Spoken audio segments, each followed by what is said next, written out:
السلام عليكم. إن الزلازل ليست ظواهر طبيعية، إنما هي نذير من الله سبحانه وتعالى.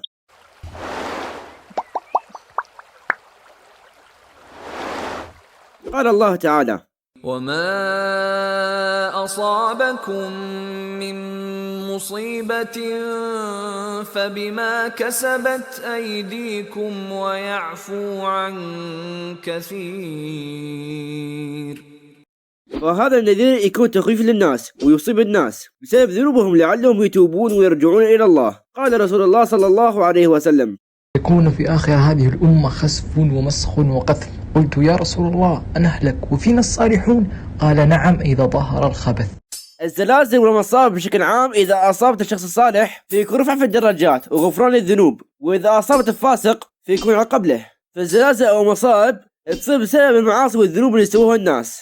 قال رسول الله صلى الله عليه وسلم: لا تقوم الساعة حتى يقبض العلم وتكثر الزلازل ويتقارب الزمان وتظهر الفتن ويكثر الهرج وهو القتل حتى يكثر فيكم المال فيفيض. كلام رسول الله صلى الله عليه وسلم واضح، فهذه من علامات الساعة، فلازم كل مسلم يتوب من ذنوبه ويتقرب إلى الله تعالى ويكون مسلم بحق وليس مسلم باسم. للأسف بعض المسلمين ما يعرف يرد على أبسط الأسئلة، فأنت كمسلم لازم تحرص على أن تتعلم دينك. أكو نوعية سيئة جدا من المسلمين، وهم اللي ما يحافظون على الصلاة، والأسوأ منهم هم اللي ما يصلون، والأسوأ منهم اللي يستهزئون بالصلاة. فبيوم القيامة حيندم كل شخص على أفعاله والذنوب اللي سواها.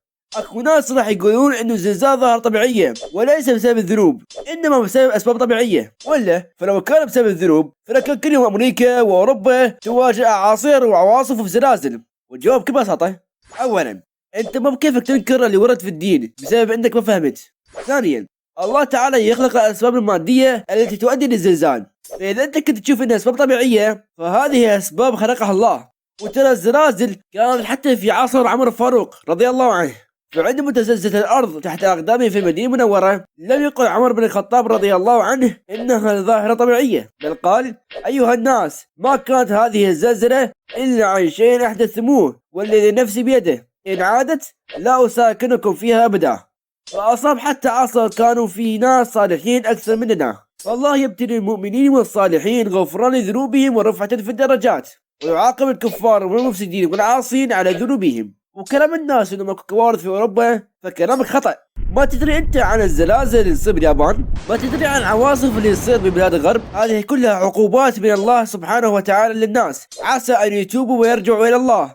يا جماعة، خلينا نتعلم ديننا ونتفقه فيه ونتوب من ذنوبنا. ترى الدنيا ما تستاهل تستمتع بملذاتها وتترك دينك. لازم نحاول نكون مسلمين بحق. وهذا كان مقطع اليوم. صلي على النبي واستغفر ربك، وفي امان الله.